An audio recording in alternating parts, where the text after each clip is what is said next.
Bom, vocês puderam ver recentemente que a WWE confirmou a saída de Dean Ambrose da sua empresa. Ele está saindo então da WWE.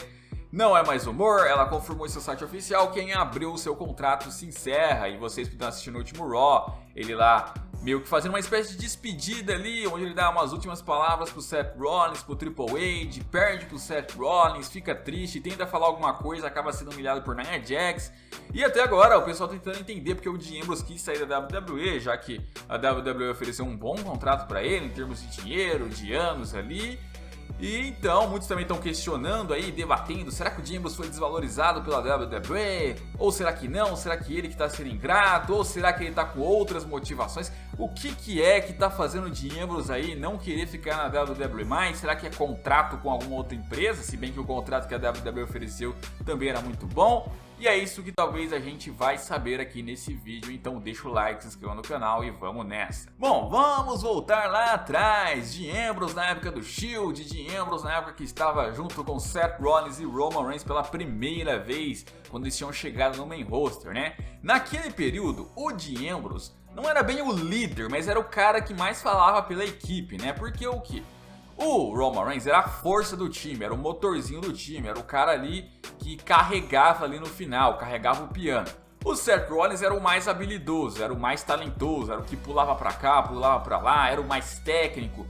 E o Dean Ambrose tinha que ter alguma função, então a WWE colocou o Dean Ambrose para fazer a função ali de falar pelo grupo na maioria das vezes, né? Então era ele que promava, era ele que era o campeão ali individual do time, né? Ele ficava com o título americano enquanto o Roman Reigns e o Seth Rollins iam em busca do título de duplas. Então meio que entendia-se que o Dean Ambrose ali era o porta-voz do time, ele fazia essa função, né? E aí vocês devem se lembrar que a história lá aconteceu. O Seth Rollins traiu o Shield, vocês estão cansados de ouvir isso, traiu o Dean Ambrose, traiu o Roman Reigns, se uniu à autoridade, né? A autoridade colocando o Seth Rollins ali como o melhor para os negócios, digamos assim. E a partir daí que o Dean Ambrose entra na fase de carreira solo, e então ali ele rivaliza com o Seth Rollins e perde muito pro Seth Rollins, né? Nessa época, nesse período aí de 2014, da metade de 2014 até o fim de 2015, dá até pra dizer que de fato o Dean Ambrose foi desvalorizado, né? Pelo menos você pode considerar isso, porque ele não ganhava muita coisa, né? Ele sempre ali apanhava pro Seth Rollins, apanhava pro Bray Wyatt, apanhava pra Big Show, ele sempre era feito de escadinha, digamos assim. Então ele ficou meio que mais de um ano ali fazendo essa função. E de fato, nesse período, muita gente reclamava, né? Pô, os membros do Shield ali com vários privilégios, só o Dean Ambrose esquecido, isso é uma vergonha. Só que ao mesmo tempo, nesse período também, ele foi ficando extremamente popular. Apesar das derrotas que ele tinha, ao fim do Shield ele era o mais popular, porque o Seth Rollins era heel e o Roman Reigns o público vaiava, não conseguia engolir o Roman Reigns ali, achava que estavam jogando ele goela abaixo. Já o Dean Ambrose não, o Dean Ambrose o público amava, né? Foi o mais ali que ficou mais popular, embora foi o que menos ganhou coisa quando o Shield acabou, pelo menos naquele primeiro ano, né? E aí, tanto que a WWE tentava colocar o Dean Ambrose ali para fazer parcerias com o Roman Reigns, para envolver o Dean Ambrose nas rivalidades que o Roman Reigns tinha, para ver se dava uma moral a mais pro Roman Reigns, né? Até que no fim do ano, finalmente ele conquista o título intercontinental lá, derrotando o Kevin Owens no TLC de 2015. E aí pronto, finalmente o Dean Ambrose ganhou alguma coisa, finalmente o Dean Ambrose tava merecendo, é isso aí, vamos lá, Dean ganhou o título intercontinental, vamos ver como ele se sai. E aí o que deixou o público ainda mais hypado, e aí eu acho que foi a fase onde o Dean Ambrose finalmente ali entrou no auge dele popular ali, foi quando começou o Royal Rumble 2016, que ele tinha feito um combate Last Man Stand com o Kevin Owens, que foi um bom combate, ele venceu, e aí o público foi eufórico já. E aí naquele mesmo dia ele participou do Royal Rumble Match e sobrou por último junto com o Triple H, né? E o público louco pro Dean Ambrose ganhar, ele já era campeão intercontinental, já tinha feito um combate Last Man Stand com o Kevin Owens, e iria então ali rumo a ganhar o título mundial se ele eliminasse o Triple H ali, chegou até na final, o público gritando, eu lembro muito bem, Let's go Ambrose, né? E o Ambrose acabou sendo eliminado pelo Triple H. O Triple H conquistou o título mundial. Naquela ocasião, o título mundial estava sendo válido ali no Royal Rumble Match. Quem vencesse o Royal Rumble Match venceria o título mundial. O Triple H venceu ali, eliminando o Ambrose por último. E aí, até que depois lá fizeram uma rivalidade do Triple H com o Ambrose, pro Roadblock, onde o Ambrose também chegou perto de vencer, mas foi derrotado pelo Triple H. Tudo isso ali pra meio que colocar o Triple H como um cara mais odiado, pra depois perder pro Roman Reigns na WrestleMania 32. E aí, esse período do Dean Ambrose tá tão, mas tão hypado, o público tava tão adorando ele, que a WWE resolveu colocar ele contra o Brock Lesnar na WrestleMania. Sim, Brock Lesnar sempre acostumado a enfrentar adversários perigosos, adversários grandiosos na WrestleMania, né? Se a gente for pegar um histórico lá, ele pegou o CM Punk no SummerSlam, aí depois teve lá ele enfrentando Triple H, teve ele já enfrentando o John Cena quando retornou lá no Extreme Rules, um pouquinho antes lá, depois no SummerSlam ele enfrentou o John Cena de novo, destruiu o John Cena, acabou com o streak de Undertaker, enfrentou o Roman Reigns, ou seja, só nome grande, só nome poderoso, e enfrentar o Dean Ambrose, não, o Dean Ambrose é um pouco mais franzino, né? Não é nem o Dean Ambrose atual, o Dean Ambrose franzino mesmo ali e tal, que ele não é baixinho, mas também não é do tamanho do Lesnar ali, e iria enfrentar ali o Brock Lesnar, a besta encarnada. Conseguiram ali, só com a popularidade do Dean Ambrose, colocar ele para bater de frente com o Lesnar. E tinha essas expectativas enormes aí pro combate deles ali, ia ser um combate sem desqualificação, cheio de objetos. No fim o combate acabou sendo uma decepção, usaram pouca coisa, foi curto, o combate de um finisher só, enfim. Mas, enfim, só pra vocês verem como a WWE tava dando uma importância enorme pro cara, né, sempre envolvendo em coisas grandes. E aí pra melhorar a situação, colocaram ele pra rivalizar com o Chris Jericho ainda, né, um pouquinho depois. E aí a rivalidade dos dois ficou marcante ali, o Dean Ambrose provocando o Chris Jericho, pegava a jaqueta do Chris Jericho usava, rasgava a jaqueta do Chris Jericho. E a WWE ainda deu a oportunidade pro Dean Ambrose fazer um combate hardcore, digamos assim, com o Chris Jericho no Extreme Rules daquele ano, né? Fazendo ali, permitindo o uso de taxinhas ali pra jogar o Chris Jericho, pra ter sangue, coisa que na PG não é muito liberada. Ela liberou ali, uma das poucas e raras vezes que a WWE deixou ali, pra poder agradar o Dean Ambrose ali, que venceu. Ou seja, o cara tava tendo muito privilégio, né? Não dá pra dizer assim que, nossa, o Dean Ambrose foi desvalorizado pela WWE. Tudo aquele período que ele ficou meio que ficando ali só de escadinha, ele tava recuperando tudo. E era só o começo, porque um mês depois ele conquistou a pasta do Money in the Bank. Ele ainda foi Mr. Money in the Bank nesse período aí. Como eu falei, foi o período auge dele, né? Ganhando a pasta ali, o público adorando, e na mesma noite fazendo o cashinho no Seth Rollins lá, que tinha ganhado do Roman Reigns, e se tornando campeão mundial pela primeira vez, né? Ganhando o título mundial da WWE, né? Então, pô, olha como o cara tá sendo valorizado.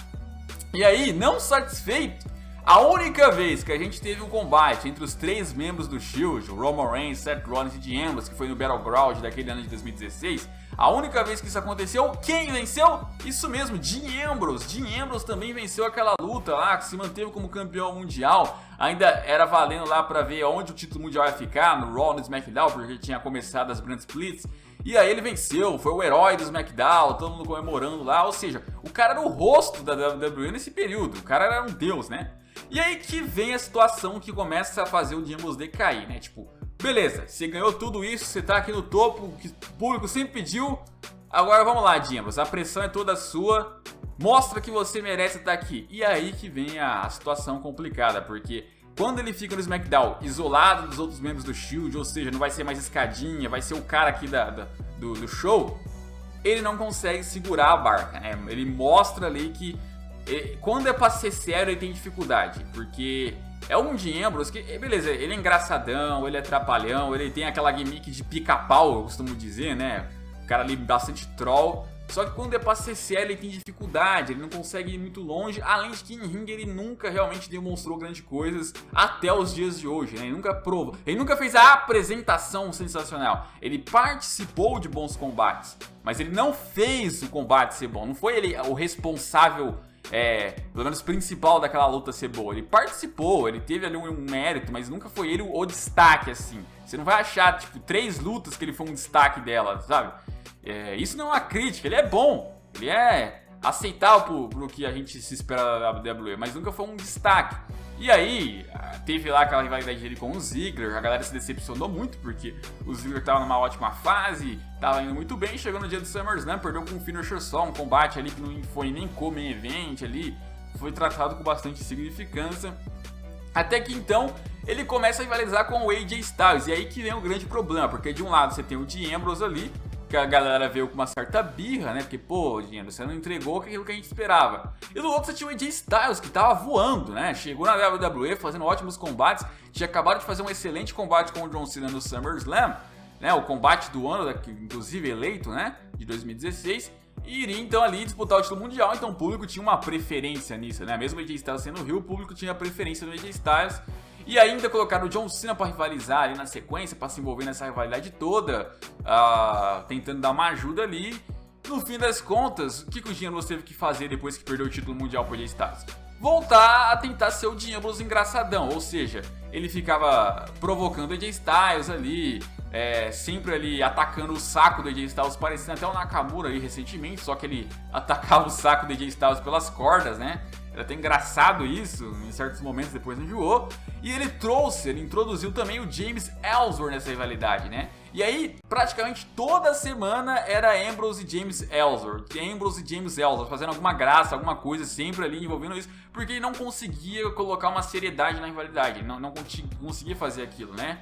E aí ele tinha que colocar alguma coisa que fosse tentar ser engraçada, e ele tentou fazer ali com que o James se envolvesse nessa coisa. E aí, pelo menos ele deu um ótimo combate no Chelsea daquele ano, onde o Dean Ambrose lá acabou sendo traído pelo James, vocês devem se recordar, e o AJ Styles se manteve como campeão mundial. E aí, pra você ver como que o cara é desvalorizado, não deu nem um mês que ele saiu da rota do título mundial, ele rivaliza com o campeão intercontinental The Miz, e ele vence o título intercontinental do The Miz, né? Pra você ver, é o que eu vi dizendo, o Dean Ambrose, desde que ele ganhou o primeiro título intercontinental, ele perde, entra numa rota maior, e aí depois do fim dessa rota, seja ele vencendo essa rivalidade ou não, seja ele vencendo um título maior ou não, ele volta pro mid-card e em menos de um mês já tá com algum título de novo, ou um título de duplos, a gente vai falar na sequência aqui, ou seja, ele não passa mais de um mês sem nada, ele sempre tá envolvido em alguma coisa grande na WWE, então não dá pra dizer que o cara foi desvalorizado, né? Se ele teve alguma motivação de sair da WWE, não foi por conta de desvalorização, porque não tem como falar que foi. Aí beleza, aí ele se envolve lá numa rivalidade com o Baron Corbin, novamente a gente espera ali que, não, agora vai ter uma rivalidade séria, o Baron Corbin é um cara que perdeu poucas vezes, e não é isso que ocorre, né, uma rivalidade ali que foi mais via telão, né, o Baron Corbin aparecendo no telão, provocando o Ambrose lá dava um ou outro ataque nele, nada demais, eles tiveram que lutar no kickoff da WrestleMania 33, né, foi o pré-show ali, onde o Dean Ambrose venceu ali o título intercontinental novamente ali, quer dizer, ele se manteve como campeão intercontinental, vencendo o Baron Corbin, nada demais. Aí ele vai pro Raw então e rivalizar com o The Miz de novo. E aí nessa época o The Miz ainda jogava na cara isso que eu tô dizendo, né? E falava, pô, no passado todo mundo dizia que você era um cara pronto pro main event, era o novo Stone Cold, era um novo Top Guy, que você era um super Dean Ambrose e de repente você tá aqui. Olha onde você foi parar, você virou uma piada, você não consegue ser um cara, você é um paspalho, só faz graça, só sabe rir, só sabe fazer trapaças ali, só sabe fazer trollagens, você é um bobão e enterrou o título intercontinental que eu tinha valorizado tanto, né? E aí então, o próprio Dean Ambrose admitiu naquela época, ele falava, exatamente, o público achou que era uma coisa e eu não sou essa coisa, eu sou apenas Dean Ambrose mesmo, né? Mas e aí, você vai fazer o quê? E aí eles rivalizaram, o Dean Ambrose acabou perdendo o título intercontinental pro The Miz, Davis virou campeão intercontinental novamente, vocês devem se lembrar disso. E aí vem o período onde ele começa ali a virar amigo do Seth Rollins de novo, né? O Seth Rollins convence aos dois voltarem àquela aliança e eles viram uma dupla, ou seja, perdeu o título intercontinental, um mês depois já era campeão de duplas com o Seth Rollins, pra você ver como o cara era desvalorizado. Nossa senhora, que desvalorização o Dean Ambrose tinha, né? E aí ali, um pouco depois volta então também o Shield, né? O Dean Ambrose, Seth Rollins e Roman Reigns se unem ali. E o Shield retorna ali, aquele hype total, ufa, finalmente o Shield aqui. Só que como vocês sabem, acabou tendo uns problemas porque o Roman Reigns lá tinha ficado algum período doente, lesionado.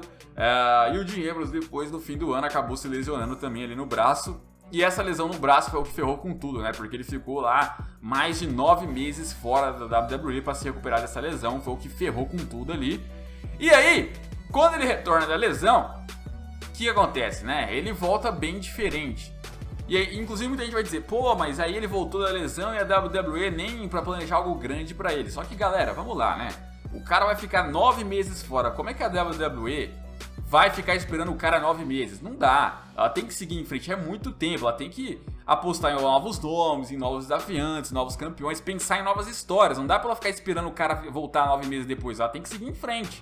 Então, se o cara vai ficar 9 meses fora, tem que esquecer do Dean Ambrose. Esquece os planos pro Dean Ambrose, ele fique treinando, se recuperando, e quando voltar a gente vê o que faz com ele. Não dá pra simplesmente planejar assim algo grande pra um cara que vai voltar daqui 9 meses apenas, né? Então, não dá também, né? Tem que pensar que a empresa não pode ficar esperando. E aí beleza, ele voltou e ele voltou diferente. Ele não voltou mais aquele Ambrose que mostra a linguinha, aquele Ambrose engraçado, aquele Ambrose que faz trollagens. Não. Tanto que não fez nenhuma desde que ele retornou, né? Ele voltou um Ambrose sério, um Ambrose bravo, um Ambrose revoltado. Mesmo agindo como babyface, ele sempre tava sério, sempre ali com cara de que não tá gostando, que tá insatisfeito, que tá incomodado com alguma coisa, a gente não sabia o que. Até que acontece lá, o Roman Reigns tem que deixar a WWE, com problema de leucemia e tal. E na mesma noite o Dean Ambrose vai lá e faz uma heel turn, ataca o Seth Rollins. E aí até faz sentido, ele tá com cara de bravo, tá com cara de sério, porque agora ele era um heel, agora de fato combinava com ele. Só que aí ele nunca explica por que ele fez aquilo. Ele nunca explica e nunca convence por que ele traiu o Seth Rollins, porque ele não gosta mais do Roman Reigns, por que ele virou esse Dean Ambrose atual. Ele nunca explica, ele nunca justifica, desde que ele voltou, por que ele tá tão revoltado, por que ele tá tão bravo.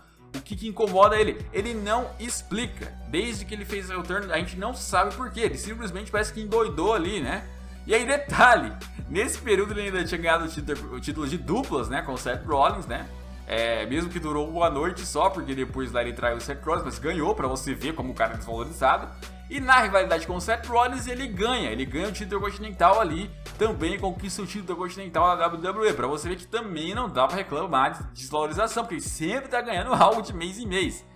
E ainda por cima ele venceu praticamente todos os combates contra o Seth Rollins, mesmo sendo roubados ele venceu todos. E aí ele perdeu recentemente lá pro Bob Lashley, o título continental e tal. E foi isso. Em termos de salário, pra você não falar só de conquistas, de salário, ele desde 2016 tá entre os 10 melhores salários da WWE. Ou seja, não é qualquer coisa, não é que ele tá ganhando pouco, nem nada disso, ele tá ganhando muito bem. E o novo contrato que ofereceram pra ele era de 5 anos, com um dos melhores salários da WWE também. Eu não vi o valor, mas falaram que é um salário ótimo, eu não duvido também. Ou seja, em termos de dinheiro, o cara tá bem também. Ou seja, ele é valorizado em conquistas, ele tá sempre envolvido em coisas importantes, ele tá ganhando bem. Então, o que incomoda exatamente no dinheiro? Por que ele realmente quer sair, né? Você vê lá a despedida dele, ele falando algumas coisas pro Seth Rollins e pro Triple H, que até são verdade, algumas delas, né? E aí ele perdendo ali pro Seth Rollins pela primeira vez limpo, né? Pela primeira vez ali sem alguém ajudar o Seth Rollins, quebrando esse último tabu aí que existia. E aí ele tenta se despedir, a Nia Jax humilha ele, e normalmente quando alguém é humilhado assim, é porque ele realmente tá se despedindo, ele realmente tá saindo ali da WWE. Geralmente a WWE gosta de humilhar os caras assim quando eles vão sair da empresa, né? É uma tradição que ela tem. Então, o que motiva o Dean Ambrose sair? Alguns dizem que é a equipe criativa. Só que assim, o motivo de ser equipe criativa não significa que ele tá insatisfeito com o que ele tá ganhando ou não ganhando, tá? Uma coisa é o cara dizer, tô saindo porque tô sendo desvalorizado. Não acredito que ele tá saindo por isso, que não teria motivos pra ele dizer que tá sendo desvalorizado.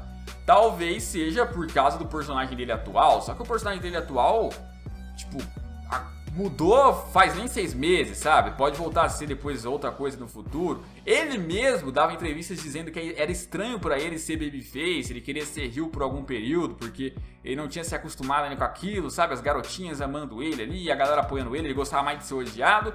Então beleza, ele tinha um salário bom, tinha conquistas, estava do jeito que ele sempre pediu. Por que ele está saindo? É difícil entender, sabe? Talvez tenha a ver lá com o que ele era em 2016 e com o que ele é agora. Eu acho que talvez ele pensou realmente, ele acreditou realmente que ele poderia ser um main event da WWE, que ele poderia ser ali um cara do título mundial, um cara que venceria o Royal Rumble, que venceria ali na WrestleMania, que estaria no main event. E aí quando ele vê o Roman Reigns saindo e quando ele vê o Seth Rollins pegando aquele posto do Roman Reigns e ele ficando ali mais no mid-card mesmo, talvez, eu não vou dizer que é isso, mas talvez ele tenha sentido ali alguma coisinha, uma dorzinha de cotovelo, sabe? Tipo, pô, o Seth Rollins vai estar no topo, o Roman Reigns saiu e antes de ele sair ele era do topo e eu tô aqui no mid-card. Então, sei lá, eu acho que, olha, eu sou o único do Shield aqui que vou ficar de lado, então eu não sei. Pode ser isso, porque é muita coincidência estar acontecendo essas coisas. Mas eu não sei se é exatamente isso não dá pra saber. Talvez ele esteja com algum problema pessoal, talvez ele queira um tempo, talvez ele queira fazer outras coisas, talvez ele queira investir em carreira de ator, não sei. Talvez ele queira ir pra outra empresa, eu não sei se vai querer ir pra outra empresa, porque o contrato dele com a WWE tava bom, sabe?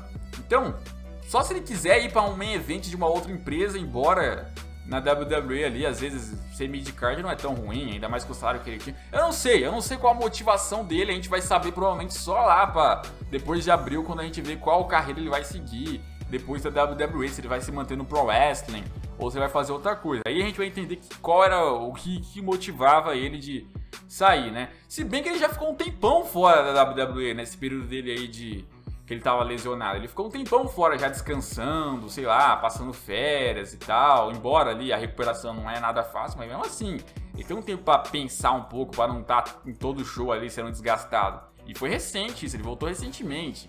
Então eu não sei, sinceramente não dá pra entender a cabeça do Dean Ambrose, o que exatamente incomoda ele. O CM Punk a gente sabia que era por causa do main event da WrestleMania que ele não ia ter. Agora o Dean Ambrose, o que realmente tá motivando o Dean Ambrose a não ficar na WWE? Porque tem exatamente motivos pra isso? Não dá pra saber. Realmente é uma situação complicada aqui, a gente busca esse histórico, tenta entender, mas é difícil, a gente provavelmente só vai saber lá na frente. Mas é isso aí, deixa seu like, se inscreva no canal, até a próxima e fui! E foi esse o vídeo de hoje, eu espero que vocês tenham gostado, não se esqueça de me seguir nas redes sociais, de se inscrever no canal e deixar o like. Um abraço, até a próxima e fui!